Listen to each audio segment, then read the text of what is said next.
tufadhi mirakia wabbi lubbu gadissa jirrutiya nagamachisuuf cinqamtee adoyta gad fakoo baleessuuf akka hudatata galani kee bayate samukoo na nyaata yoon malsiif tahee bukoo dalaata hada ilman kiyya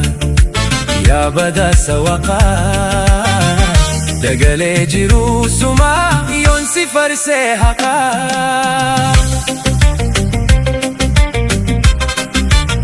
riqicha rakkootiya hadaa mana kiyya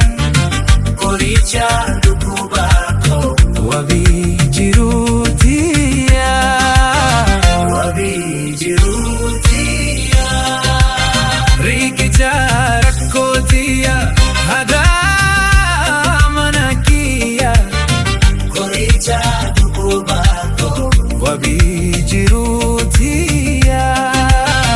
wabii jiruutiya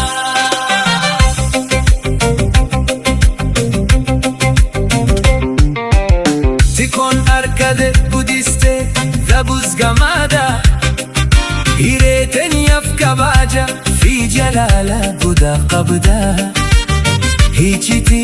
mana kenya kunumsite eida teetun ajaa'iba tan namatti raadda yoon mufade tan naaf beeytu yoon gamade tan naaf beeytu qodaa abba mana tan gutu hadaa mana kana si malee hin jirtu riqicha rakkootiya hadaa mana kiyya qoricha dhukkubaa koo wabii jiruutiya wabii jiruutiya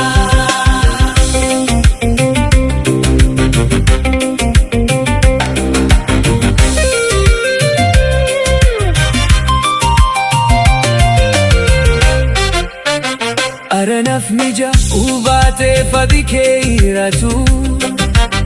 sigaamachisuun kiyya boruu hin ooltu miskinti titiya obsituu amaraa kana hunda tahuu kee narasaa garaa si ibsuudhaaf maluman si fakkeessa waan si madalu dabe malin si kiteessa sin farsaaja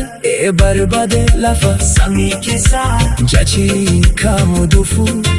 si gahuu kiisasaa akka ola hin laalatu akka ofii